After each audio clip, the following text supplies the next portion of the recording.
Welcome, everybody. Day 21 of the Democrat shutdown. It's now 3 weeks since the Democrats have decided to close the entire federal government. I mentioned yesterday when we were gathered that this is now the longest full shutdown in American history. And yet again, Senate Democrats voted for the 11th time, 12 times overall, when you count House and Senate Democrats, to prolong the pain and keep the government closed. So we want to talk very briefly with you this morning about what that means, and then we're going to give you a little update on the Epstein matter. So far, this is what it means. So far, what this shutdown has caused to the economy and to the people of this country is really unconscionable. The U.S. economy has now lost hundreds of billions of dollars. We have federal workers who are desperate for pay and uncertain when they will get their next paycheck. You got families wondering if they'll go without food assistance next month because many people rely upon that. New federal loans and disaster aid have come to a complete halt, and the stewards of our nuclear defense stockpile are being sent home on furlough. Think of the implications of all this. All of it hurts the economy, it hurts our national security, and it hurts the American people, and the Democrats seem not to care. I was watching Republican Senate Majority Whip Barrasso this morning on an interview, and he said it, I think, very succinctly. He said the Democrats are practicing the politics of pain. I'm not sure I could say that any better. That's exactly what it is. And you think of what's happening right now. Think of what they have demanded in exchange as a ransom, the hostage they've taken to reopen the government. They're demanding taxpayer-funded health benefits be restored to illegal aliens. They're demanding that we spend billions of dollars overseas for ridiculous programs that the American people do not support. They want to claw back the $50 billion that we just got signed into law on July 4th to support our rural hospitals and all sorts of other crazy things. They're demanding taxpayer-funded health benefits for illegal aliens instead of agreeing to pay our men and women in uniform and provide vital health services and all the things that our most vulnerable Americans depend upon. It is unforgivable. And this is an indisputable fact. Everybody can see this, and everybody in this room knows what I'm about to say is true. Chuck Schumer and Hakeem Jeffries are terrified of their far left base in New York and around the country. So they have given in to their demands to shut down the government so that they themselves can get the left's approval and somehow salvage their political careers. That is the whole story in one sentence, okay? That's why Schumer said shamelessly that every day of the shutdown gets better for us. Who's the us? He's talking about he and Hakeem and the Democrats who are afraid of the far left base. So today I want to put a finer point on some of the very real consequences we're seeing and what they mean for Americans around the country. And I'll zoom in on some of these key Democrat states where the senators continue to dig their heels in and vote against opening the government. Yesterday from NBC News, here's the headline: air traffic control staffing issues cause flight delays across the country. The Secretary of Transportation said 53% of flight delays are now due to staffing issues, and usually that number is 5%. From Colorado, food banks face growing crises as shutdown impacts become a reality. That's the headline from Sky High News.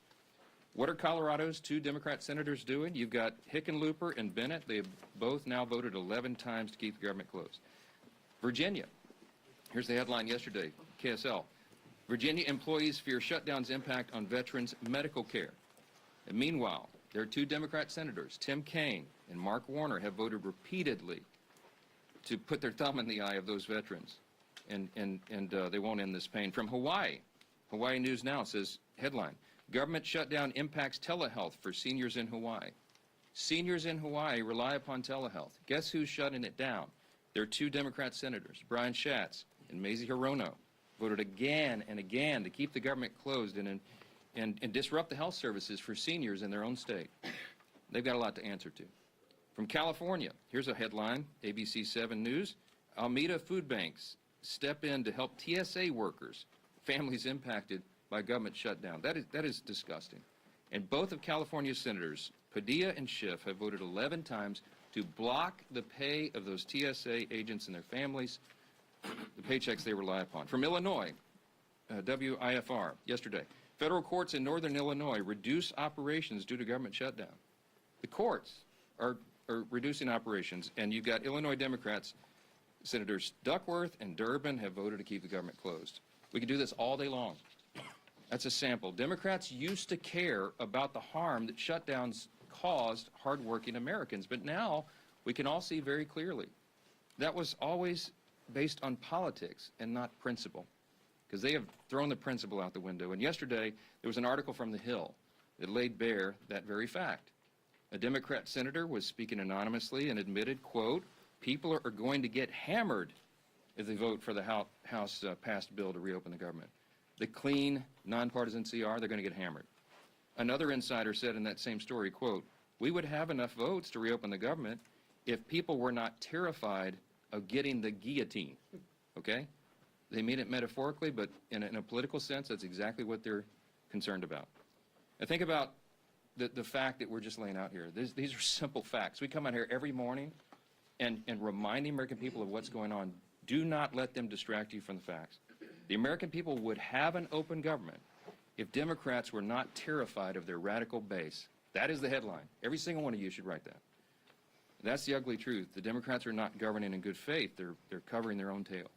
They're out here decrying the so-called forthcoming health care crisis, they say. It's the one that they themselves created. The Democrats created Obamacare.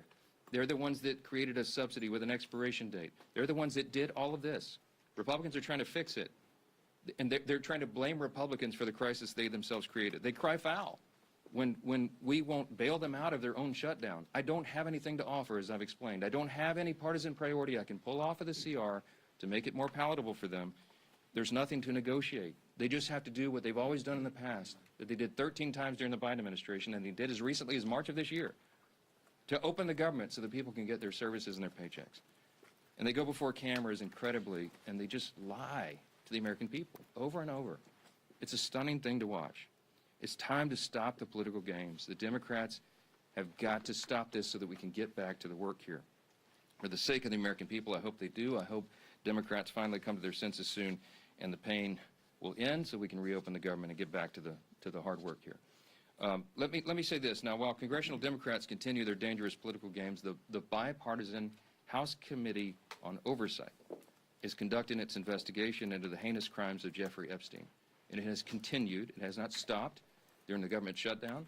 You have some of the, as I like to say, some of the toughest bulldogs in Congress on the Republican and Democrat side who are united in this cause for maximum transparency of the Epstein files. I'm for that. Chairman Comer is for that, the Oversight Committee chair. You'll hear from him in a moment. All these leadership team are, all the Republicans in the House are for maximum transparency and always have been. My good friend, Chairman James Comer, is going to give you an update on that shortly, but I just want to make a couple of key points very clearly before I bring him up here. Congressional Democrats are rudderless right now. I don't know how else to describe it. They don't have a message, they don't have a leader, they don't have any identifiable set of policy solutions for the problems facing the American people. Their party continues to hit all-time historic lows in poll after poll after poll, and many of you have reported on that. These are objective facts. They're utterly lost as a party, and everybody can see it. So what are they doing? They see a shiny object, and they latch onto it. Democrats did not say one word about the Epstein files for the entire Biden presidency. They had all the files in the Biden DOJ. They didn't say a word about it. 4 years, not a word. And suddenly now, they somehow convince themselves that the Epstein files will be damaging to President Trump and Republicans in some way that they've imagined. And so they feign outrage. Let me be very clear about this. I've met with some of the Epstein victims. Some of these brave women have come forward. They were here on Capitol Hill, as you all know. We heard their stories. It's gut-wrenching. It's disgusting what they've been made to go through, and they bravely came forward. We're working around the clock to ensure that justice is served, and also as part of the oversight to figure out why justice has been delayed for so long. All credible information we will ensure is released to the public, and we also, at the same time, are fulfilling our responsibility to protect the innocent victims. By the witnesses' own testimony, these ladies who've come forward, they estimate there may be as many as 1,000 young women who were subjected to these heinous crimes. And many of them have chosen not to come forward and show their faces and reveal their names because it would compound the harm that they've already suffered. And so we want to protect those people. That's the sum total of all of this. That's our responsibility. And short of that, we want maximum transparency, and that is exactly what the American people are getting right now. That oversight investigation, they're working around the clock, and here's what the latest update, if you're not keeping track. They have now subpoenaed and released 43,000 pages of documents. They have subpoenaed and released DOJ and Epstein estate documents, with more to come. They've issued 11 deposition subpoenas, and they've released Bill Barr's deposition transcript. Just a few days ago, they released the transcript from the interview with Alexander Acosta. They requested and begun to receive suspicious activity reports from the Treasury Department, and the department has fully cooperated in that. And they published letters from Eric Holder, Merrick Garland, and James Comey stating they had no knowledge or information related to the committee's investigation. Those documents include the ones that were released on Friday of last week, okay? The Epstein estate documents include his personal phone logs, his travel logs, his financial records, the ledgers that many people have been wanting to see, and even his daily calendar. The investigation and continued document release is ongoing even as we speak. And let me say this clearly as well. The bipartisan House Oversight Committee is already accomplishing what the discharge petition, that gambit, sought, and much more. The Epstein estate files that have been this new treasure trove, the third batch of information released right now, was not even included in the discharge petition. Didn't even think of it. And again, the investigation is bipartisan, it's nonstop, and it's far broader in scope than what is covered by the discharge petition, and has already yielded significant results. Unfortunately, some Democrats, and sadly even a couple of Republicans, have tried to make this a political issue. They seem to be more interested in trying somehow to lay a glove on the president than in securing justice for these victims, and I think that is shameful. But as Chairman Comer will tell you, the work of the bipartisan investigation continues, and we brought him here to share with you some of those thoughts. Chairman Comer, thank you for your hard work, and take it away. Well, thank you, Mr. Speaker. As Speaker Johnson already said, today marks the 21st day of the Schumer shutdown. Democrats' political games are hurting hardworking Americans. This week, essential federal workers won't receive their paychecks because Democrats voted against paying them. That includes Border Patrol, CBP agents, TSA, FAA staff, DOD civilians, FEMA responders, and Capitol Police officers. The overwhelming majority of Americans oppose this Democrat shutdown. Democrats know it, so they're trying to distract from the fact that they shut down the government by pushing a false narrative about President Trump and Jeffrey Epstein. Let me be clear. No one is protecting Epstein or his associates. The House Oversight Committee is conducting a thorough review of the federal government's handling of the Epstein investigation, one that goes far beyond the discharge petition the legacy media is obsessed with. To date, the Oversight Committee has released over 43,000 pages of documents and issued 13 subpoenas. We've conducted a deposition with former U.S. Attorney General Bill Barr and a transcribed interview with former U.S. Labor Secretary Alex Acosta. I don't think I need to remind anyone in here, they are both Republicans and both former cabinet secretaries in the Trump administration. And guess what?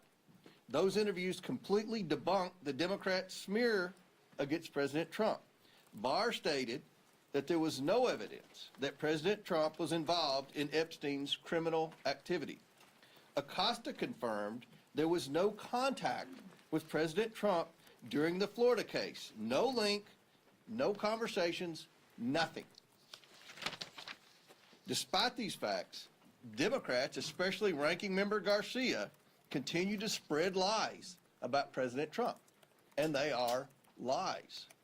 They're infected with an incurable case of Trump derangement syndrome.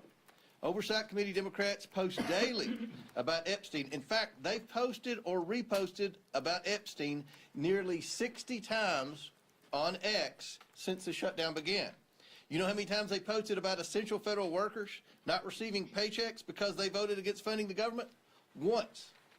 They've posted about that once on the Democrat Oversight Committee, and over 60 times about Epstein. You see where their priorities are. Let's be clear. Democrats don't care about transparency or accountability in this matter. The evidence we've gathered does not implicate President Trump in any way. Public reporting, survivor testimony, and official documents show that Bill Clinton had far closer ties to Epstein. We're working to bring former President Clinton in for a deposition, but the Democrats aren't helping one bit. You would think, since we've already brought 2 former Trump cabinet secretaries in, they would be willing to bring in a Democrat who's had publicly a far closer relationship with especially Maxwell and Epstein. So why is that? That's a question every reporter should be asking Ranking Member Garcia and every Democrat on the committee. Why aren't you helping to bring Bill Clinton in for an interview and deposition just like we brought in Barr and Acosta? The Oversight Committee remains committed to accountability and transparency for the American people and for Epstein's victims. Our investigation has not stopped during this shutdown. We've released more documents just this past Friday. Democrats need to stop playing games and vote to reopen the government. With that, I yield back to the Speaker. Thank you, Chairman Comer, and truly appreciate the hard work you continue to do to get the facts out. And that's what this has always been about. We want to continue to get those facts out, and your committee has been working tirelessly to do just that. As we enter the 3rd week of Chuck Schumer's shutdown, I think nobody can sum up just what is really going on better than the article yesterday in The Hill.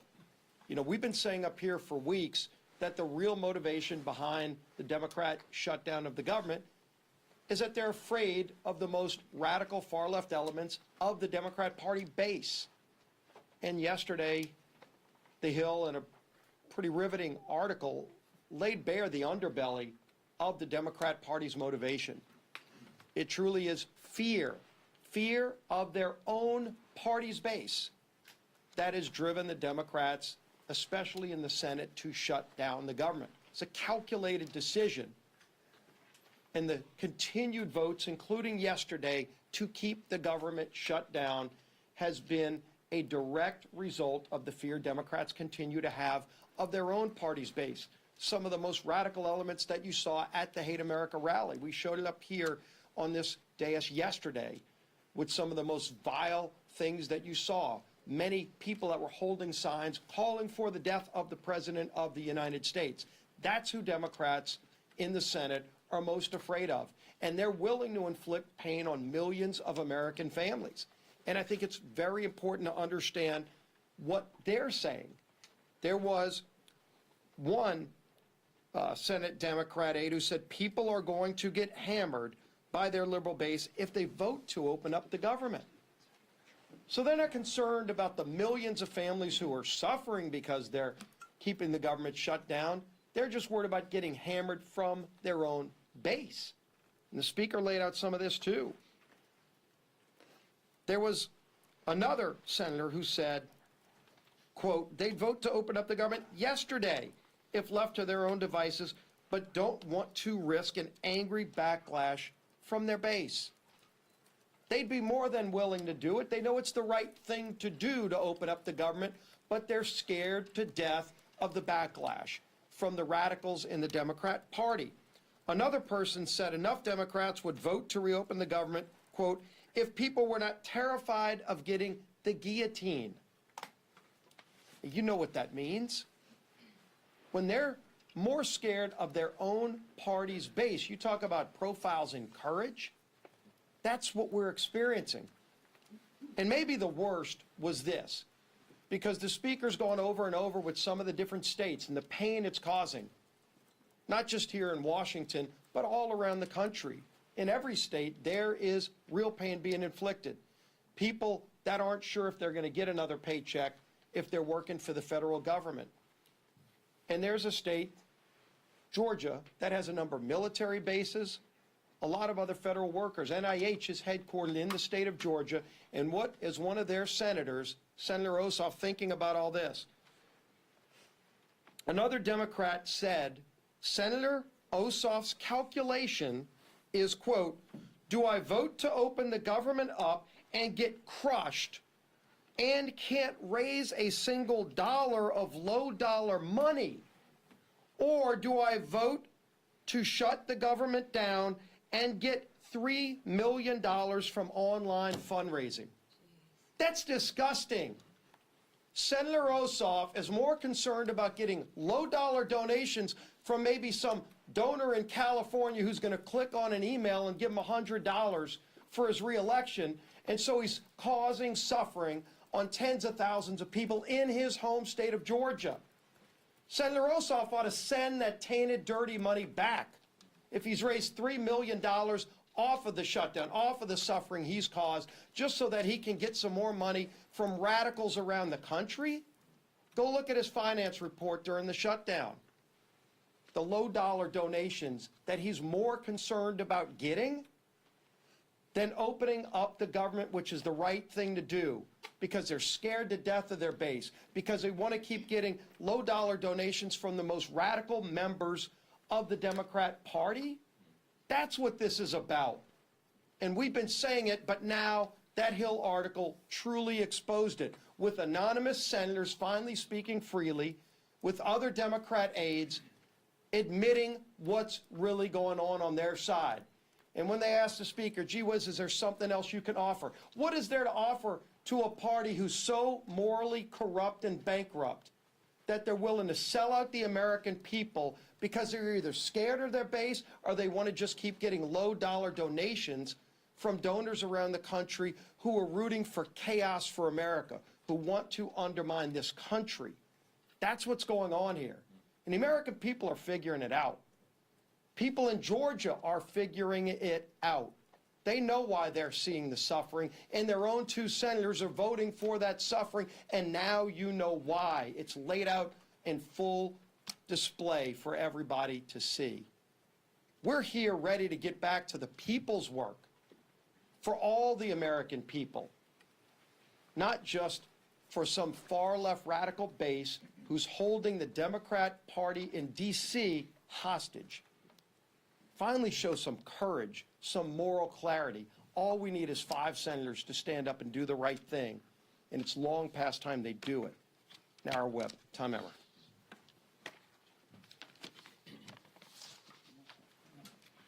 Welcome to day 21 of the Democrats' shutdown, where Democrats have now voted 12 times against funding our government. Why is that? I'm going to read the same quotes from those anonymous Democrats. People are going to get hammered if they vote for the House-passed bill. A second person familiar with the political dynamics said centrist senators are fearful of breaking with leaders while party activists are planning the anti-Trump rallies. Another one, we would have enough votes to reopen the government if people were not terrified, as Steve and both Mike have pointed out, of getting the guillotine. Another Democrat strategist said the main driver is fundraising, which Steve just went over. Do I vote to open the government up and get crushed and can't raise a single dollar of low-dollar money? I mean, it's amazing, Steve. This is what it's all about. And this is what everybody in this room should be reporting every single day. They should be held accountable for this type of behavior, because it is having serious consequences all across the country. Real Americans are getting hurt while these political elites in the defunct Democrat Party are playing political games. Border Patrol agents are being forced to go without mission-critical funding. Low-income families, nutrition assistance benefits like SNAP and WIC are being jeopardized, all so these Democrats can appease their radical pro-terrorist wing. That is what they are. You saw it. And anybody who wants to push back, then they should disavow any connection to people who are calling for the death of any elected official, let alone the President of the United States, which they seem to be fine with, or this Attorney General candidate in Virginia. They won't even do that. This is a party without a message, without a leader, and without a future at this point. They are well on their way to being left on the ash heap of history. It's despicable, and it's downright wrong. We've got news for Chuck Schumer and the soon-to-be former leader of the Democrats in the House. Your Hate America rally is over. It's past time for you to stop thinking about yourselves and start thinking about the people that you were hired to serve. The American people are not and should not be pawns in your shutdown games, and they should not be forced to suffer just so you can play politics here in Washington, D.C. put an end to this madness, pass our clean CR, and let's reopen this government immediately. Our conference chair. Thank you. Well, good morning, everybody, and thank you, Mr. Comer, for being here. Again, don't let the facts get in the way of a good story, right? Our side, a lot of facts. The other side, more headlines than anything, right?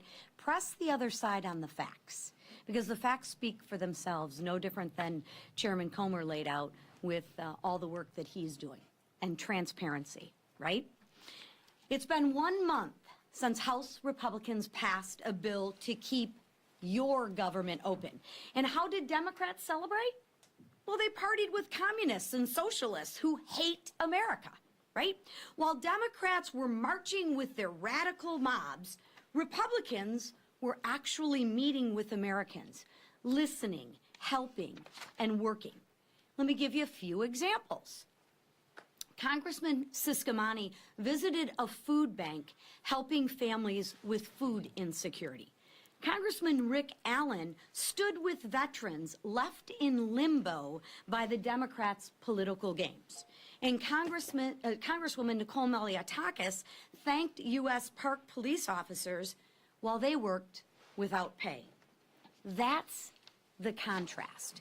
Because as the leadership team behind me said, I'm sure those low dollar amounts that they're raising, they're probably giving those monies back to the food banks and those people, right? No, they're putting it in their pockets. Republicans are working to help constituents navigate the chaos Democrats created when they chose to shut down the government. And the government and a shutdown should never be used for more wasteful spending. Democrats are performing for their radical audience. We see it time and time again. One side shows up for the American people. The other side shows off for their social media. The bottom line is this: Democrats are not fighting for you. They're fighting for the most radical 1% of their base. And of course, that low dollar fundraising number.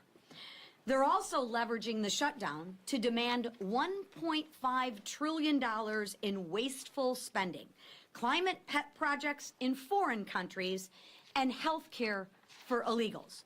But Republicans won't cave. We won't fund the waste, fraud, and the abuse that the Democrats so violently and vehemently advocate for. We won't hand your tax dollars to illegals. Those are your tax dollars. And we won't let radicals dictate America's future. So it's time for the Democrats to wrap up the photo shoots and end the who's more radical contest and vote to reopen the government. Let's get the government reopened for our troops. Let's get the government reopened for our families. And let's get the government reopened for the American people. Thank you. Questions? Far right, yes, sir. Yeah, a CR is only one way to fund the government, and some of your members are kind of uncomfortable with being out on recess for a month. So why not bring everybody back, work through the appropriations that you haven't passed yet, and sort of do an end run around Hakeem Jeffries? Yeah, so couple things. First of all, 99.5% of the House Republicans understand exactly what we're doing. They agree with it. We talk regularly. We'll have another conference call later today. They have been out doing very essential, very important work in their districts, and their constituents appreciate that. I mean, they've been everywhere because, as Chairwoman McClain said, they've got to help cover the bases for the crisis that's been created by the Democrats. Now, the calculus and the strategy on when I bring everybody back, people have said, are you going to change your strategy? And I've said to you all very plainly in good faith, we don't have a political strategy here. I don't have a strategy. We're just trying to do the right thing. We did what has been customary here and passed a simple CR. Again, this is really important, and it should be a headline in your journals as well. This is the first time in history that any party has shut down the government over a clean CR. It's a clean CR. That's the whole thing. There's nothing much more we can do. With regard to appropriations, the House Appropriations Committee has done its work. They got all 12 of the bills through committee, bipartisan fashion, by the way.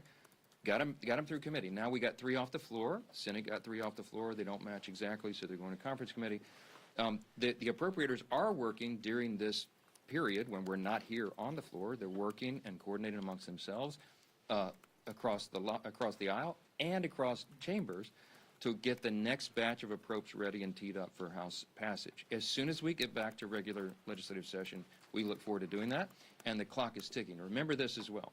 The CR was set to November 21st. Was that a random date? No, that date was chosen by Republicans and Democrat appropriators, decided upon to allow for 7 additional weeks so they could finish the job that you just asked about. Right now, the great irony is the Democrats who say they want everything to be done, they are the ones that are eating up the clock. They're preventing that very thing from happening. So many of you have asked me in the hallway, is November 21st going to allow enough time? That's becoming a very dicey prospect right now because we need every single day. Now, the appropriators are working right now. As we speak, they're working on it. I myself have spoken to appropriators in the Senate on the Democrat side. I mean, we're trying to prepare this work and to get it done as soon as possible, but it is true that the pressure gets turned up every day of the calendar that's eaten up by the Democrats' political nonsense. Back row, yes, sir, on the best. Thanks.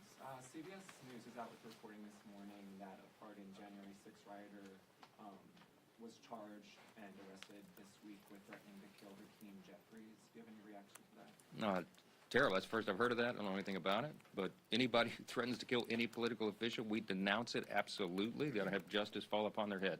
All right? How about that? Yes, sir. Second row right here. Thank you, sir. The Senate has sort of had this will they, won't they relationship with a Russia sanctions bill that has overwhelming bipartisan support.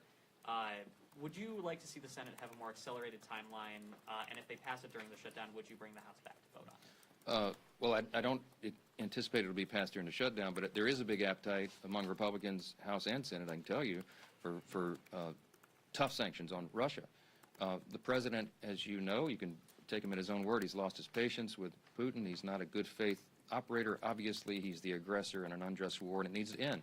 The president is using every leverage point he has to bring that a resolution, bring an end to that war that's killed so many people and cost so much money, and it's just been a terrible thing. Everybody on the world stage, I talked to my colleagues, my counterparts, the speakers of the various parliaments of the other free countries, the G7 and others, and everybody's unified on this. Everybody wants this to end. President Trump's the only strong enough figure on the world stage who has a chance of doing that. And you know he's bent over backwards to make it happen. Now, what we need right now is we need good faith on the part of Russia and Ukraine, that they would come to the table to work on a diplomatic solution to bring this to an end. The president's trying to force that in every way he can. The Republicans in Congress are ready to provide support for that and any leverage that we can, including sanctions, we're open to, and we'll see how that develops.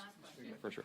Mr. Speaker, getting back to the threat to Hakeem Jeffries, this is one of a number of individuals that were pardoned as a result of January 6th who have been rearrested on various charges. Did President Trump make a mistake by just offering up a blanket pardon for every single person that was convicted as a result of I don't know any of the details of this at all. I don't know who's been alleged to have been involved in this. I will say that anybody who threatens political violence against elected officials or anyone else should be have the full weight and measure of the Department of Justice on their head. I trust that will happen. I hope it will. We are intellectually consistent about that, obviously. I will tell you this. The violence on the left is far more prevalent than the violence on the right. Don't make me go through the list. You all know it. All of these the assassination culture that's been advanced now, this is the left in almost every case that is advancing this and not the right. So let's not make it a partisan issue. You don't want me to go there. We're just going to say anybody, any deranged individual, this has to stop. And the rhetoric that you saw on display on Saturday, we highlighted yesterday, it plays into this, okay? There are people that get triggered. There are deranged people in society when they hear elected officials participating in a rally that was paid for by Soros and sponsored by communists with signs and placards and mantras that were repeated that we should bring death to, fascist politicians. What they mean is they call every Republican a fascist now. They're calling for the death of elected officials. Please, enough of that. We got to stop it. Stop the rhetoric, stop all the nonsense, and But stop what the about the violence. blanket pardon, sir? Was that the blanket pardons? Was that Look, appropriate? I'm not going to address it because I'm not sure of the details of this, and I think we've said enough. You know where we stand, and every one of you should stand there the same way. We denounce violence from anybody, anytime. Those people should be arrested and tried. Mr. Thanks. Speaker, should the president have bipartisan negotiations to end the shutdown? Why isn't he involved? Run.